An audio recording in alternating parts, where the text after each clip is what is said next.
Swayam Prabha. Digital India. Educated India.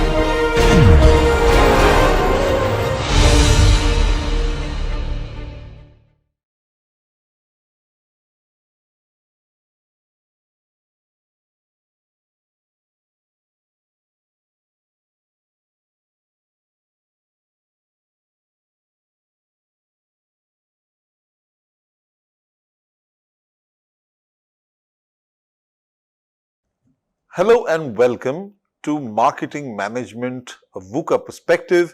We are discussing core concepts and now we are into the 14th module in the series and we are exploring product marketing, product thinking and design, where we have arrived at the last of this short segment of 5.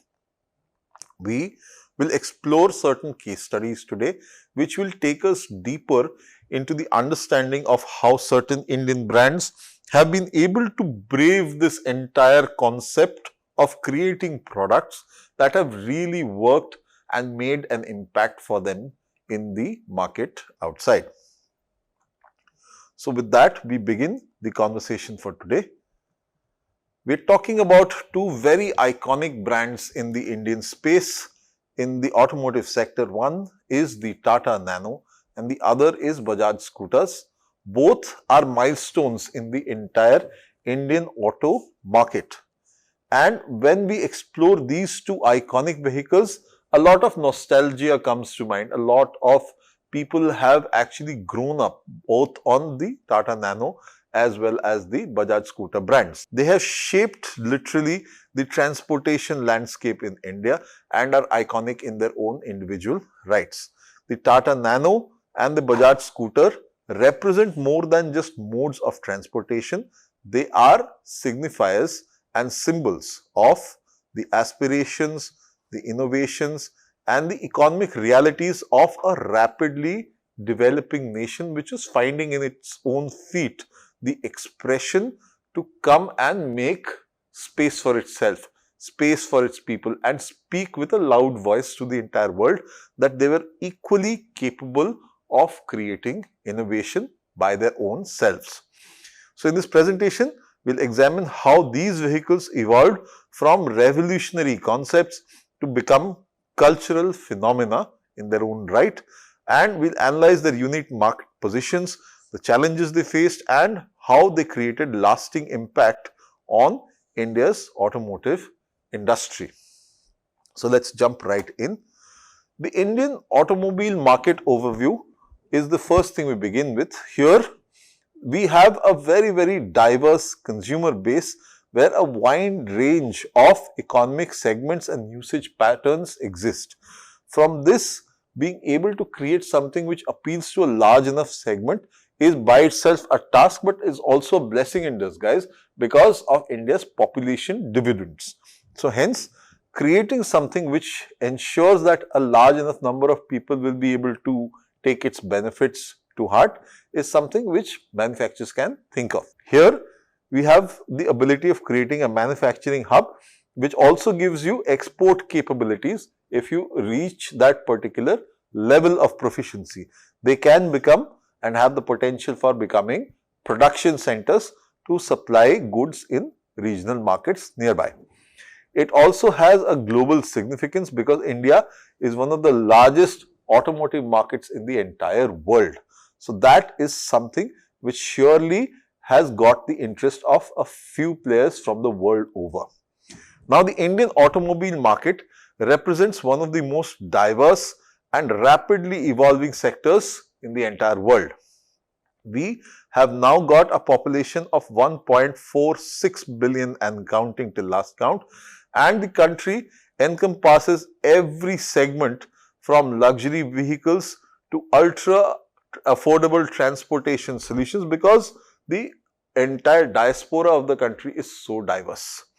The industry has matured from relying heavily on foreign collaborations and is now looking at developing indigenous designs and innovations that address uniquely Indian challenges, and that is how they grow and meet that particular consumer demand as well.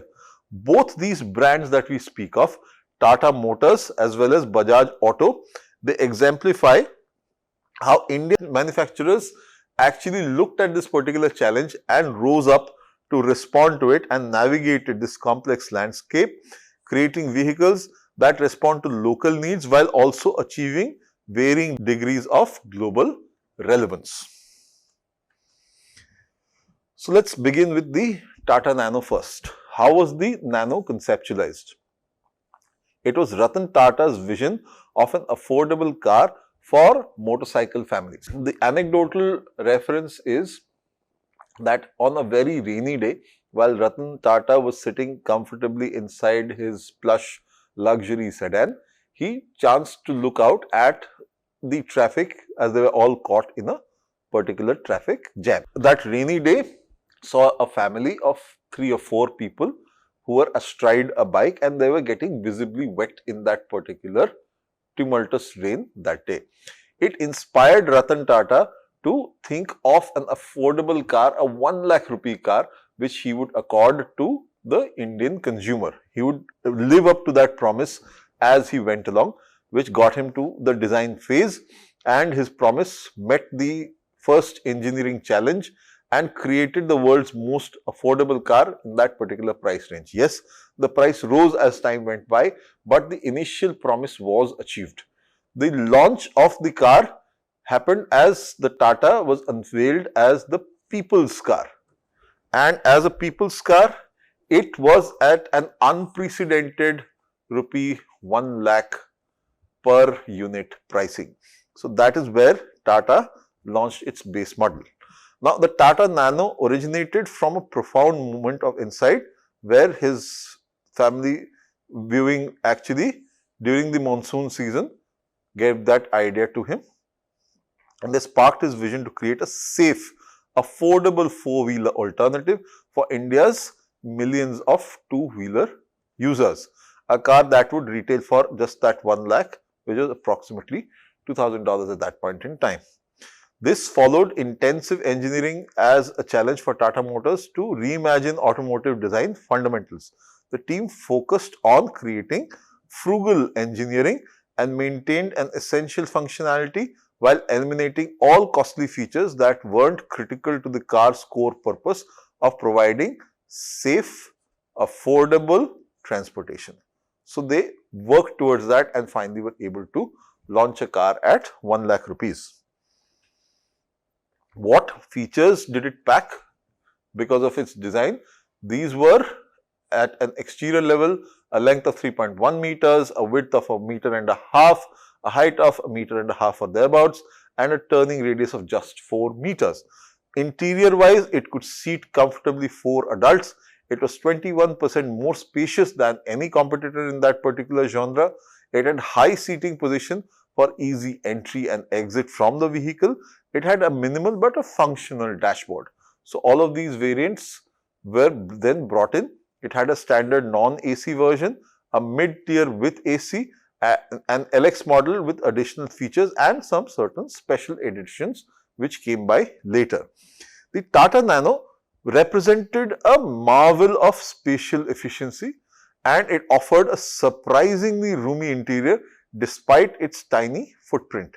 It had a rear engine design, it had a monocoque structure and minimalistic approach which created a vehicle that sacrificed luxuries but did not move away from basic comfort and definitely not from the functionality of what a 4-seater car would do.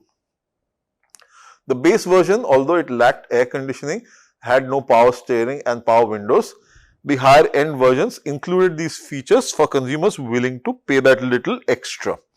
The design priorities emphasized affordability, fuel efficiency because that particular audience was looking at a very fuel efficient car and that was the primary result of that engineering process. And it would have therefore got practical in Indian urban conditions, which is where it was foreseen to be used. Now, it became a revolutionary financing model as well because Tata managed to put this out there for people so that they could get into the 4-seater very easily. There was only a minimum 15,000 rupee down payment which people had to part with for the standard version. A LX model would set them back by just 24,000 rupees, and it would also get them those particular premium features. A monthly EMI of 2023 rupees, which would be for a 5-year loan at 15% interest, and that 5-year 60 months loan term was what they looked at. This was number of months that they would look for repayment. So the financing structure was as revolutionary as the car itself. Through Tata Finance, which was again a Tata subsidiary, the company created a payment system that made that car ownership accessible to an entirely new economic segment of Indian consumers. And when they reduced the payment to about only $300, which was 15,000 rupees at that time, families could actually take home a new car, which was unheard of as a proposition in the Indian market prior. And the monthly equated installments of rupees 2023, which was under $40, was deliberately positioned to compare to what many families might spend monthly on transportation via public means or motorcycle payments. This was to ensure that they did not burn a hole through their pocket, but yet got that promised luxury of sitting in a 4-seater. The financial innovation helped bridge the gap between 2-wheeler and 4-wheeler ownership, and millions of aspiring middle class Indians actually moved in the direction of a 4-seater now. Why was it so important? Because it received the market in a variety of ways, and that is how it managed to tide over the challenges. The sales initially were below projections. Initial monthly targets were not achieved. There were certain safety concerns because people felt, and there were certain reported isolated vehicle fire, engine damage reports also, which pushed people away. Also, because it was the cheapest car, the positioning backfired with status conscious buyers, but the production challenges were the biggest ones, which the Singur factory relocation delayed the entire production ramp up, and by that time costs had actually gone up in a significant fashion. Enormous initial interest was there and media attention to boot, but the Nano faced all these significant market acceptance challenges. Because it was seen as the cheapest car positioning, which was technically very accurate, it created unintended perception issues also. Many potential buyers were concerned about seeing in a vehicle known primarily for its low cost rather than any quality or features. Early incidents like we spoke of the fire, which were rare but later addressed through design modifications, were also reasons for people putting it off. And it further damaged the Nano's reputation. The forced relocation of the manufacturing plant from Singur to Sanand created production delays that affected initial momentum and availability. Also, it affected costs majorly because the time to market and from the time they began was too high to maintain this particular cost at the way they had thought of initially. But it did have some global market potential. Despite challenges in the home market, the Tata Nano presented significant export potential for markets with similar economic and infrastructure profiles as India.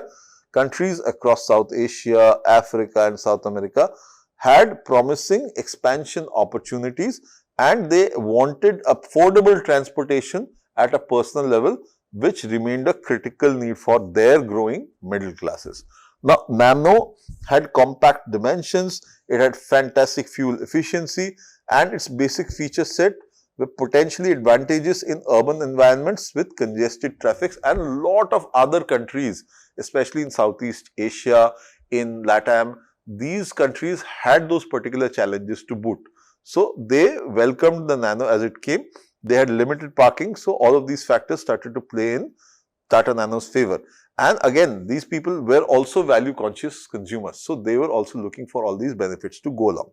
Tata Motors explored various market entry strategies, including completely knocked down or CKD kits for local assembly internationally, direct exports and potential manufacturing partnerships in each of these geographies. They did a lot of engineering innovations to keep it going. They kept a target costing model.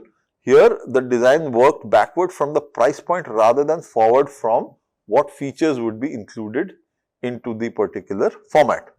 They also simplified design and reduced the part count and complexity through innovative engineering. The CKD, or completely knocked down assembly approach, this is something which the bicycle industry implements very, very highly, and this assembly method, rather than traditional automotive assembly, is something which also helped Tata send their cars abroad. And at the dealer level, they assembled these cars through conceptualized workshops where final assembly was put in place, and it reduced the transportation costs of sending fully assembled cars elsewhere. So all of these factors gave the Tata Nano an unprecedented edge, because conventional cars designed with features first and priced later were things that Tata managed to circumvent through its target costing and actually managed to hit that 1 lakh rupee price point, and they worked backwards from there to limit what features and specs were possible within that particular constraint. Engineers reimagined the entire manufacturing process and drew inspiration from industries outside of the automotive space. The concept of CKDs and assembled kits for dealers would complete once they received all the parts, and it also reduced the amount of parts required to be shipped across. So that was another value that they built into the entire scenario. And this created local employment, which is also something which supported the export of the cars in those specific geographies.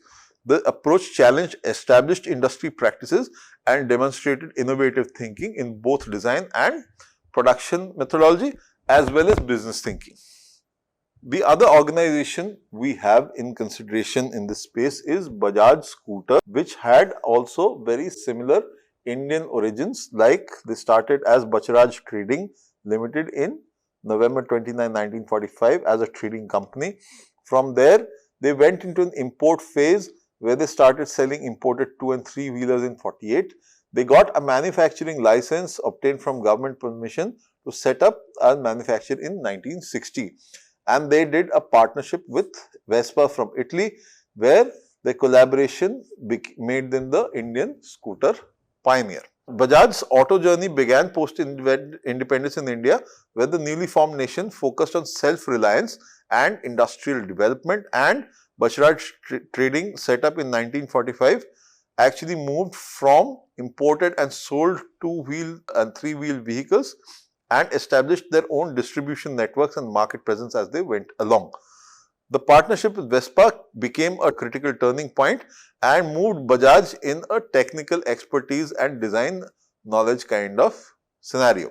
This collaboration helped them transition from being an importer to becoming a manufacturer, where India's restrictive economic policies made foreign vehicle imports very difficult and expensive at the same point in time, and gave them a nice opportunity for domestic production. Now, in terms of the product life cycle, how did Bajaj Scooter manage to build itself from its inception going forward? So, at its introduction level in 1960-61, it made the market entry and got about doing awareness building. And during the 70s, it saw a growth expansion during the oil crisis, where India was actually trying to find a solution which was a cheaper alternative for locomotion in India. They had a maturity period in the 80s and 90s, where they peaked the market penetration and literally had hardly any competition at that point in time. And from then, 97 onwards, they saw a decline as the market itself shifted its habits to motorcycle and the market started contracting. The production in 1960s to the surge in 1970s oil crisis, the scooter had become an aspirational family vehicle which remains today in the middle class. And the maturity phase saw diversification of models and intense competition between all the players who had the market. And the decline phase post the late 90s reflected consumer preferences shifting towards bikes, and it offered fuel efficiency, modern styling, and greater performance. The classic product life cycle demonstrates how market conditions, consumer preferences, and competitive pressures shape a product's trajectory over a variety of decades. The Bajaj scooter, when it got introduced in 6061, first was tested in the market. So there was a limited release in select markets to gather consumer feedback before a nationwide launch was made. This careful approach allowed Bajaj to refine the product based on real world usage and adjust marketing strategies accordingly. A market awareness campaign followed, which had its own challenges. Significant investment in educating consumers about the benefits of scooter transportation, because it was not something which people were used to. So there was literally category creation at this point in time, and many potential customers were transitioning directly from bicycles or public transport, requiring extensive demos and education campaigns. So the category creation exercise was literally done by Bajaj, which is why they also kept the pole position with them for a long period of time. In terms of distribution network building, we established sales and service points throughout urban India, and this infrastructure development was crucial for ensuring customer support and building trust in this new mode of personal transportation. Bajaj introduced its Vespa-inspired scooter in 6061. It personalized the motor transportation and was still a luxury for most Indians. This introduction stage was characterized by limited production capacity, focused distribution, and emphasis on building awareness amongst urban middle class families. Bajaj faced a dual challenge of creating desire on one end for the new product category and establishing its own brand credentials as a scooter provider for India. The initial pricing, although was relatively high due to limited economies of scale, early adopters valued the prestige and the utility the scooter provided, and soon enough, as more and more people adopted it, it became more manageable in both ways. Now, Bajaj scooter had various growth stages. The first 1 lakh scooters were produced and units were manufactured by 1970. Over 72 million was the annual turnover in rupees by 1970. 400% was the estimated growth which the scooter had during the oil crisis, and 25% of cost reduction was the manufacturing efficiency gains which we talked about because of the economies of scale achieved. So now Bajaj at the same point in time expanded its distribution network nationwide, and with the economies of scale in manufacturing, it began building the most powerful brand recognition that would make Bajaj synonymous with the scooter name for generations of Indians, which was also featured in campaigns like Hamara Bajaj, a very famous campaign at that point in time. Waiting lists were there for new scooters, which extended up to years, creating a robust secondary market and cementing the scooter's status as an aspirational family vehicle. Now, the Bajaj Chetak, named after the legendary horse of Maharana Pratap, the Chetak became the iconic model that defined the brand. Its reliability and classic design made it a staple of Indian roads. The Bajaj Super, which was a slightly more premium option, the Super offered additional features and refinements for the discerning buyer seeking that little extra comfort and status. And Bajaj M50 or M80 were smaller displacement models designed for maximum fuel efficiency during a period of rising fuel costs. These variants broadened the market to more price sensitive segments. Now, the maturity saw Bajaj capitalizing on its market leadership by expanding its product range across different customer segments. And with production capacity and economies of scale firmly established, the company could focus on model differentiation and increase the improvements incrementally rather than doing more fundamental innovation. The international competition which was entering the market during this period could not sway Bajaj's strong brand loyalty because they were very, very entrenched. They had extensive service network and a deep understanding of the Indian consumer, which helped maintain its dominant position. The price competition increased, putting pressure on margins but expanding the overall market size at the same point in time. Scooters themselves went into a decline after, as bikes made a rise in consumption, which was very much a scissor-like graph as we saw it. And this was a time when Bajaj scooter revised its strategies and entered into the bike space as well. They transitioned first into gearless technology, and they also adopted an automatic transmission to match the competition like Honda Activa and TVS Scooty, which were picking up because of consumer acceptance. It also started targeting urban women because bikes became more of a male buy, and scooters tend to now become more of a female purchase first hand. So that is the way the culture of the country also sifted through vehicles.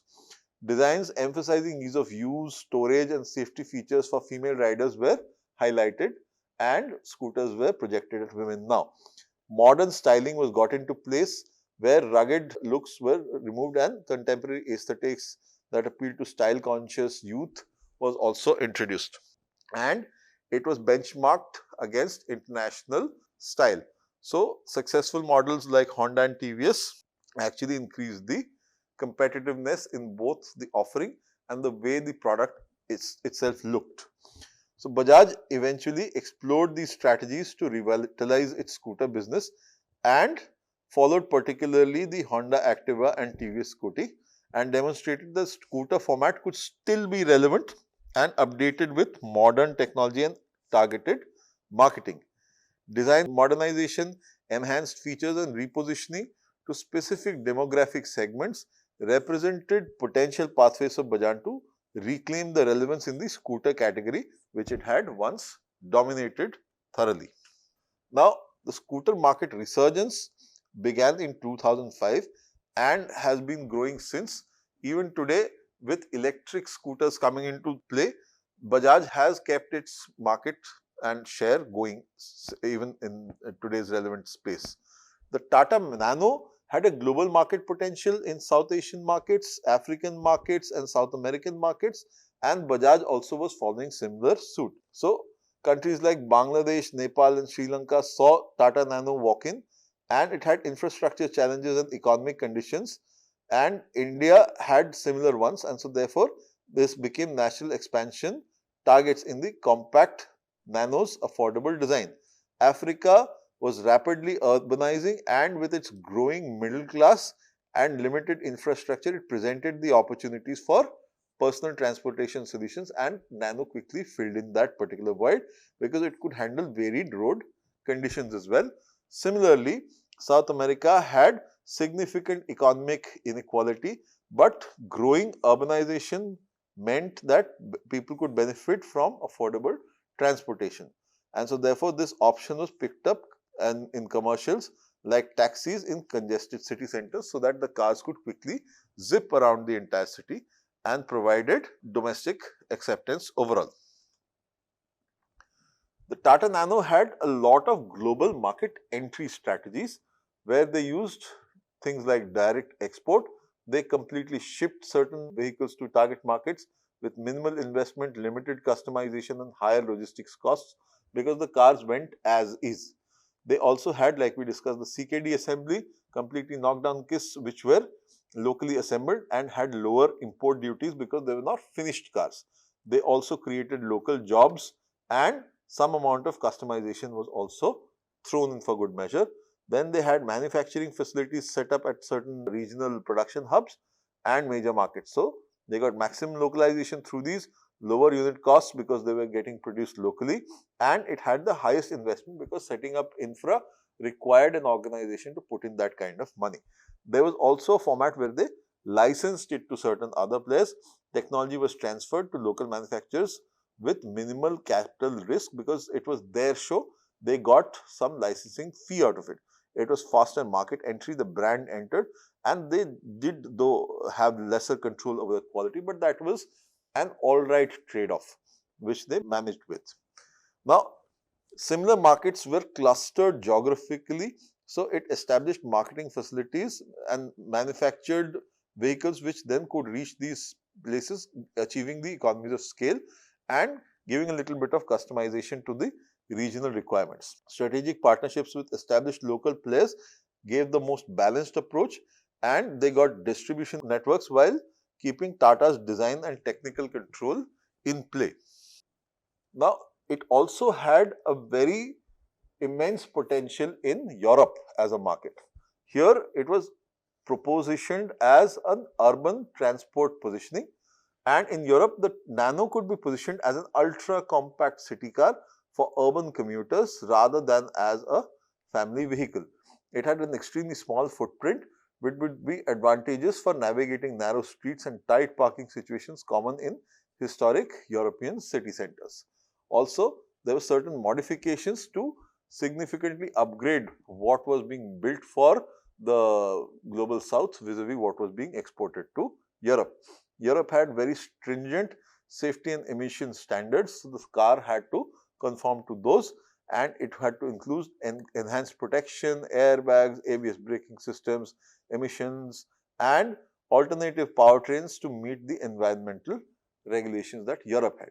The target demographics again shifted, because now here it was aimed at young urban professionals, first time car buyers, households seeking a second car only for city use, and for older drivers looking easy to operate transportation. This positioning helped emphasize practicality and efficiency rather than economy for this particular audience set or sets.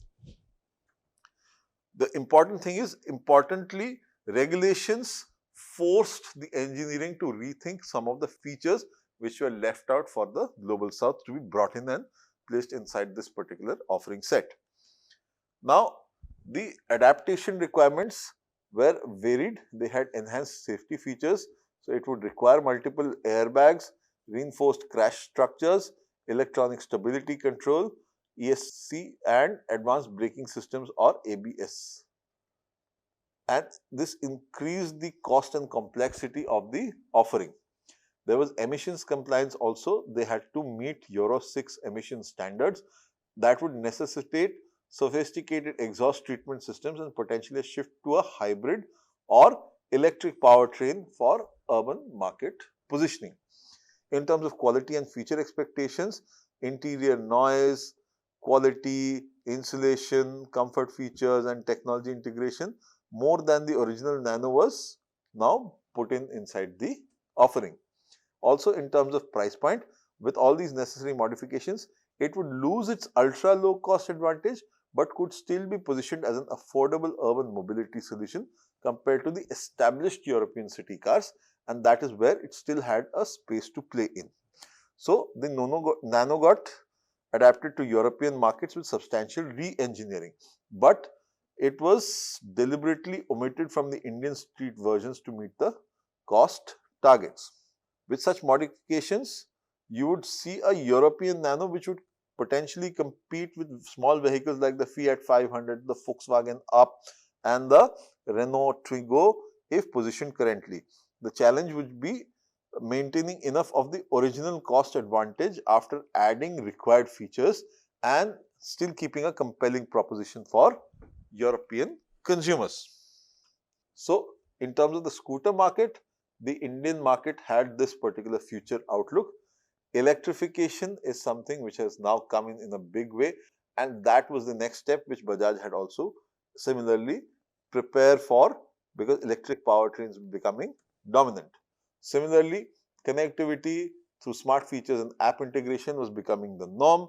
Segmentation wise, designs for specific user groups requiring more varianting and product portfolio creation and product line generation were also part, and what was getting manufactured could also be exported. Hence, globalization had this thing going for international markets but made in India.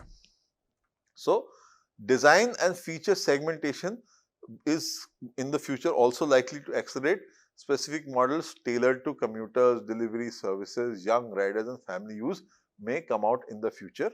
And technological integration wise, smartphone connectivity and advanced safety features will be brought into scooter use, and these can actually make them premium models which would eventually cascade to all sorts of segments. So, the traditional advantage of scooters, ease of use, storage and maneuverability, they still remain relevant but are being currently updated with contemporary technology and styling.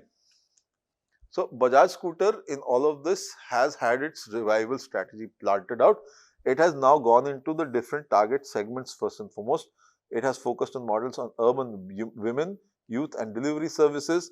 It has brought in its own design renaissance and contemporary styling with brand heritage elements, and they have also made the zero emission technology transmission to get into the electric space. They have continuously studied competition from Honda, TVS, Suzuki, etc., and got into current market expectations. But they just don't merely copy competitors. Bajaj creates differentiation through a hybrid approach that combines a little bit of nostalgia-inducing design elements from their iconic past and cutting-edge features like electric powertrains, digital connectivity, and advanced safety systems, which keep them in the pole position even now. So, you may ask, does innovation drive new products? Yes, definitely. When you have innovation, people want to know more about you. They come closer to you by their own volition, which is called market pull. Products developed in response to identified customer needs and market opportunities create that market pull. Tata Nano exemplified this by approaching the addressing of the specific need for affordable four-wheeler transportation for anywhere in two-wheeler families. In terms of technology and push innovation, this is something which advances in technology cause in terms of a disruption in usage and creates new product possibilities that consumers haven't yet explored or demanded. The smartphone revolution demonstrates how technological capabilities can create entirely new product categories, and nowadays integration into a scooter's hardware for all sorts of phone-based telematics, etc., is part of the entire journey. In terms of process innovation, new methods of design, manufacturing or distribution enable product innovation, and Tata reversed engineering their costing model and assembly approach and put out the nano innovations which the world has therefore seen. So, there are various processes that the Tata Nano also looked into. The first being target costing approach. Here, they started with the price point and worked backwards to determine feasible specifications and features, not the other way around. Then they got into component redesign. Here, they fundamentally rethought automotive parts to reduce complexity and cost. And in terms of supply chain innovation, they looked at novel sourcing strategies and supplier partnerships that helped them bridge those particular costs. And then assembly model reimagining helped them shift from traditional assembly to dealer level completion in the CKD kits varieties, and this inspired them to do it for international exports, and bicycle industry as such was the key component which got them going in that particular direction. So, this demonstrated creative cross-cultural and cross-industry thinking that challenged established practices in vehicle manufacturing. So, for the Tata Nano, the key takeaways were it had visionary conceptualization, the power of identifying genuine market needs and developing target solutions. There was innovative engineering where the conventional approaches were challenged and it led through breakthrough cost reductions. Then, in terms of perception, they managed the brand at both brand positioning and customer perception levels because both were important as product attributes. Cheapest necessarily did not translate to immediate adoption because it also had a significant tag as a blemish rather than something which was appealing to the analytical mind of the individual.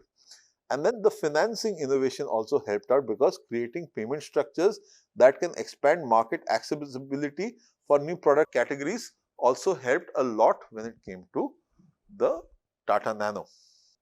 For Bajaj scooter, it was different in the sense that they had a classic product life cycle which passed through introduction, growth, maturity and decline phases in a very textbook fashion, but then adaptability requirement ensured that the market leadership position that they had, it needed constant evaluation and evolution in order to change to the changing consumer preferences. The brand legacy that they had, they carried that value forward, and the brand recognition can now be leveraged for category re-entry with updated products as and when required. Also, there is a huge amount of market resurgence, so there is a potential from that coming into play. So the categories have now found experience revival and technological and design updates, especially in the EV space.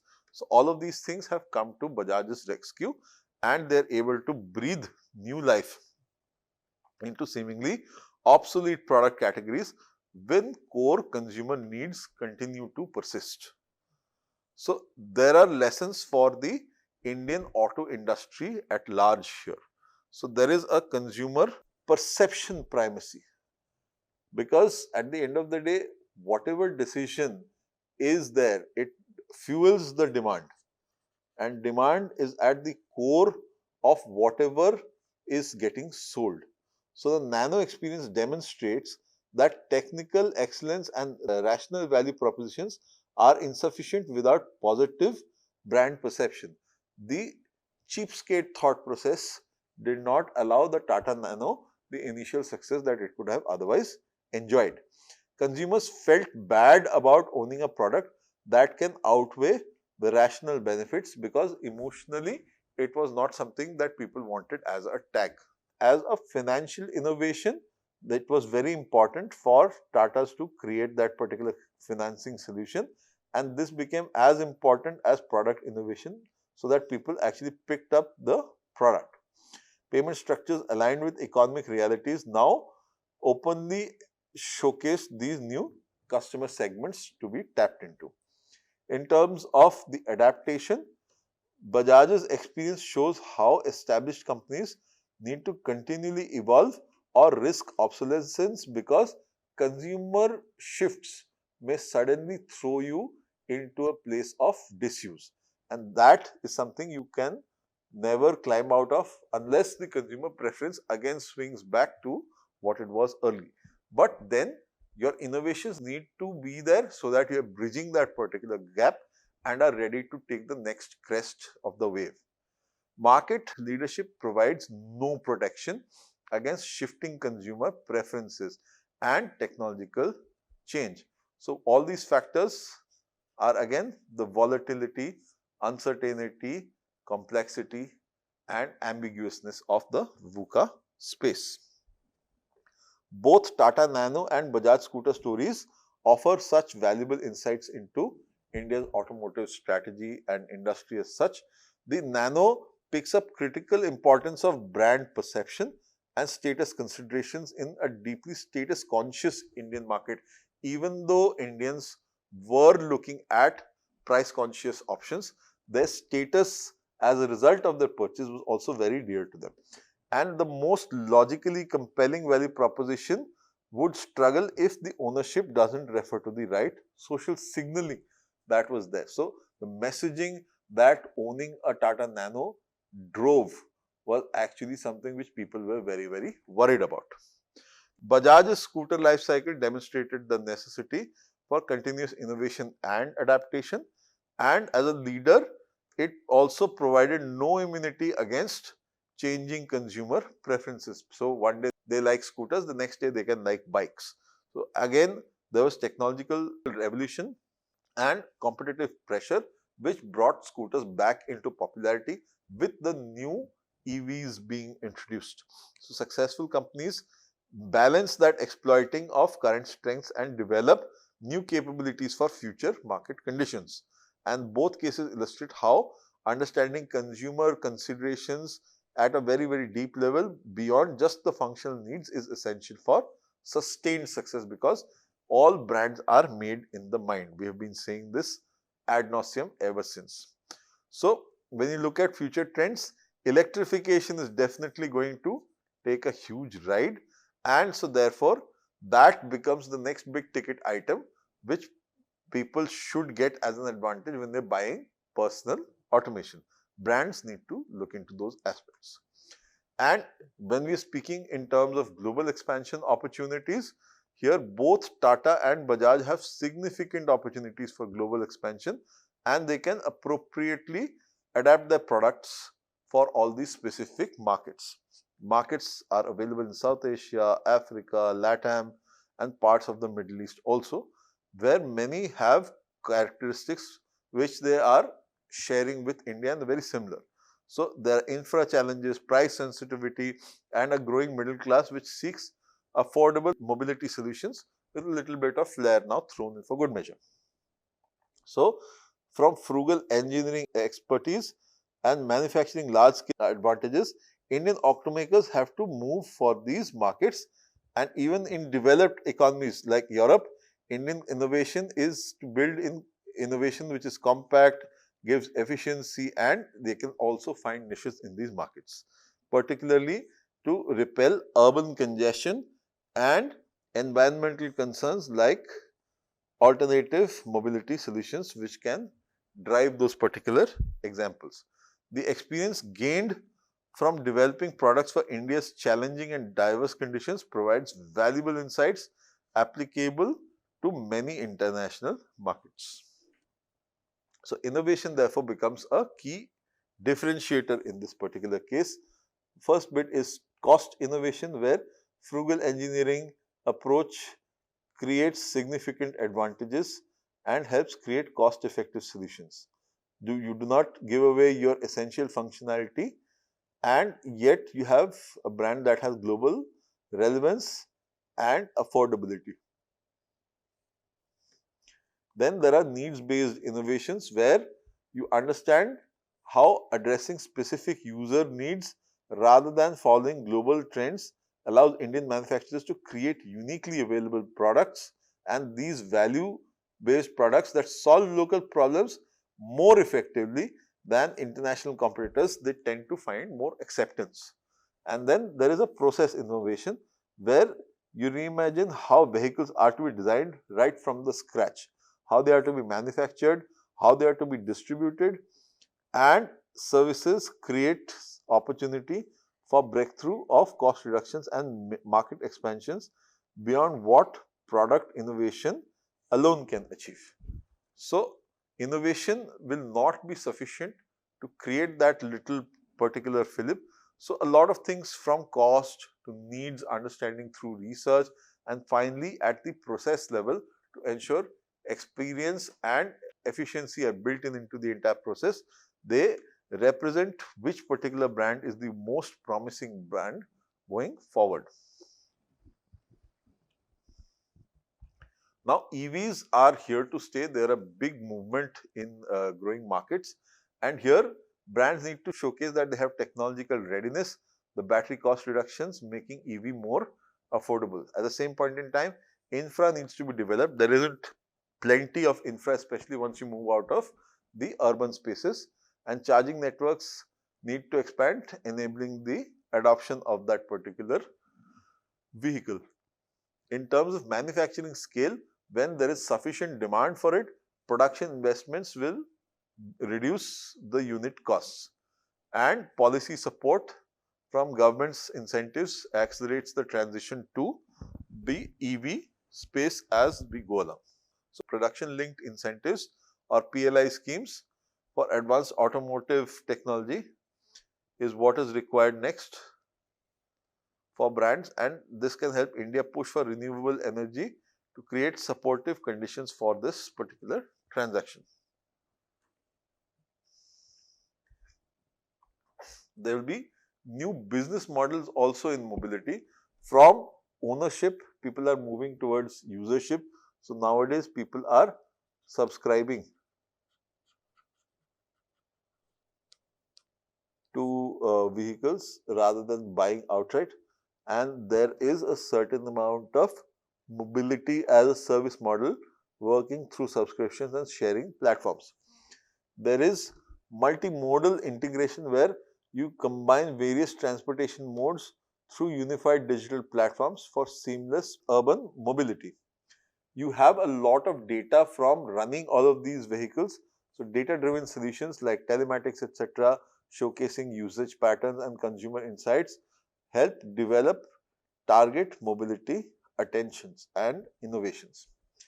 In terms of sustainability, because that is the world we are heading towards, creating holistic approaches that transportation takes and incorporates environmental and social considerations is also a must-have nowadays, and these are part of the consumer preferences and urban realities of today. If you want to create a brand that is successful, you have to take all these points into consideration. Historically speaking, there is enduring legacy and there is a lot of promise held in the future. So historically speaking, both the Tata Nano and Bajaj Scooter, they represent pivotal chapters in India's automotive evolution. They showcase indigenous innovation and adaptation to unique market needs.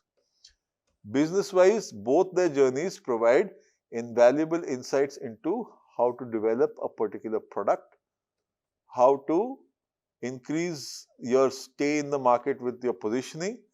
You think what consumers think before they understand it, so hence understanding consumer psychology and the complex interplay between rational benefits and emotional appeals, because people tend to outweigh their rational mind by imposing emotional points of view at times. So both these things are important and need to be looked at very, very minutely.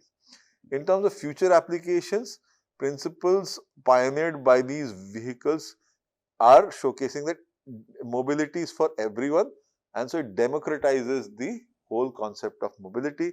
And since it's not spending too much, the frugal engineering and targeted innovation of specific consumers, it helps remain relevant for addressing transportation challenges for both electric as digital age offerings.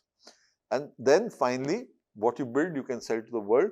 So global relevance with Make in India becoming big as we discuss things. The world grapples with sustainable transportation and affordable mobility solutions. If the approaches pioneered in the Indian market offer valuable perspectives for global challenges, then they are bound to win this particular game.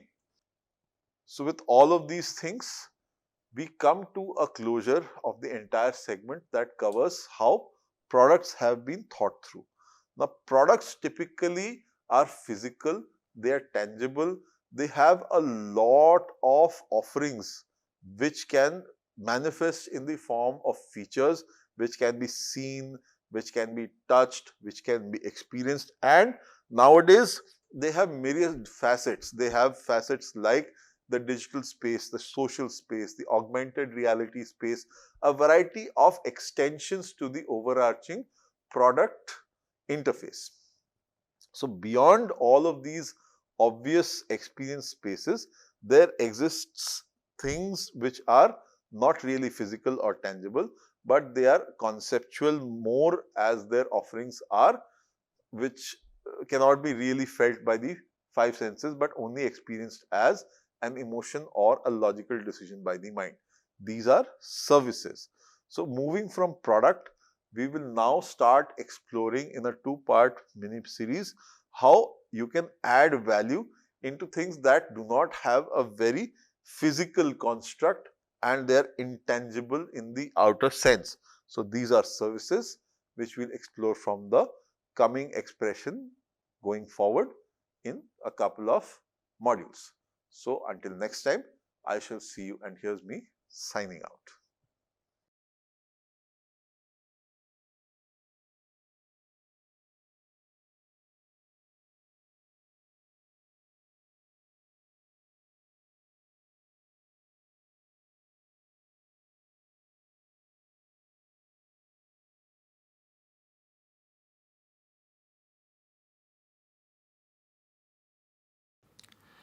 Hello and welcome to this piece of literary snippet. As a student of English literature, the kind of poetry that we are most likely to encounter is perhaps the sonnet. Now, a sonnet, as some of us might already know, is a poem which is composed by putting together 14 lines of verse, and this style of poetry was first popularized by a poet named Petrarch, who lived in Italy during the 14th century. Now, legend has it that Petrarch once saw a very beautiful lady by the name of Laura, and Petrarch was so enamored by the lady that he wanted to compose poems to celebrate his love for her. But there was a problem because marriage was impossible. Petrarch himself was an ordained priest, and that prohibited him from marrying. And the lady herself was a married woman. But nevertheless, Petrarch went ahead to immortalize the beloved and his love for that lady in poetry, and the form that he chose was the sonnet. Since then, sonnets have traditionally been written about ladies who are of unparalleled beauty, and about poets who are hapless lovers and who know that their love for their beloved would have to remain unrequited forever. Now, in England, the sonnet form came around 16th century, and its first practitioners were people like Sir Henry Howard, the Earl of Surrey, and Sir Thomas Wyatt. However, it was William Shakespeare who was to prove the greatest of English sonneteers.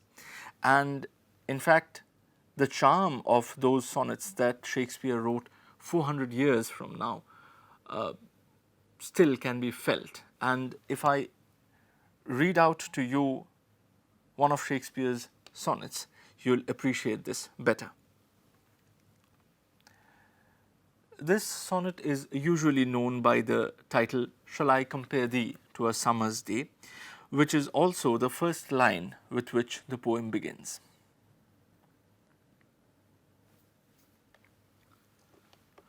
Shall I compare thee to a summer's day? Thou art more lovely and more temperate. Rough winds do shake the darling buds of May, and summer's lease hath all too short a date. Sometime too hot the eye of heaven shines, and often is his gold complexion dimmed, and every fair from fair sometime declines, by chance or nature's changing course untrimmed. But thy eternal summer shall not fade, nor lose possession of that fair thou owest. Nor shall death brag thou wanderest in his shade, when in eternal lines to time thou growest. So long as men can breathe or eyes can see, so long lives this, and this gives life to thee. Now, as you might have noticed, that very much like the Petrarchan sonnet, this poem too speaks of an idealized lover who is more beautiful than a lovely summer's day. But also notice how, in the last few lines, the poem subtly shifts from praising the beloved to praising the poet himself.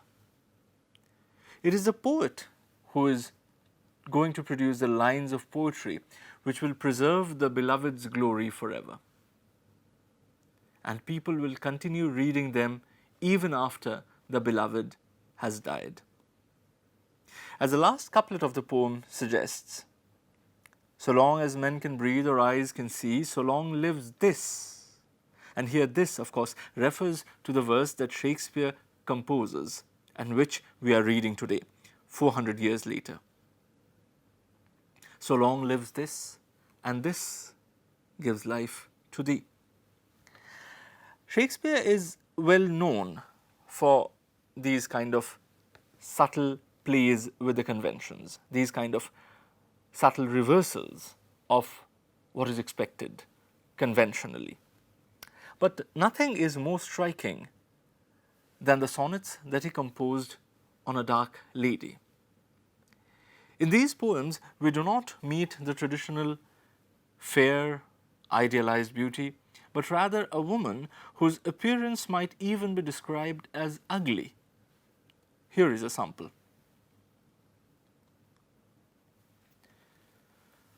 My mistress's eyes are nothing like the sun. Coral is far more red than her lips is red. If snow be white, why then her breasts are dun. If hairs be wires, black wires grow on her head. I have seen roses damasked red and white, but no such roses see I in her cheeks. And in some perfumes is there more delight than in the breath that from my mistress reeks. I love to hear her speak, yet well I know that music hath a far more pleasing sound. I grant I never saw a goddess go. My mistress, when she walks, treads on the ground. And yet, by heaven, I think my love as rare as any she belied with false compare. As you can see, the beloved described in this poem is nowhere as beautiful as a beloved of the first poem. Yet, the point that Shakespeare is making here is that though the image of the beloved is not as beautiful as it was in the previous poem, it doesn't stop her from being an object of love. Love, Shakespeare insists, has very little to do with the outward appearance of a person. And in many ways, this de-idealized beloved is perhaps a person with whom a more intimate engagement is possible. She's definitely a more human person, a person who treads on the ground, just like all of us do. See you in the next episode of Literary Snippet.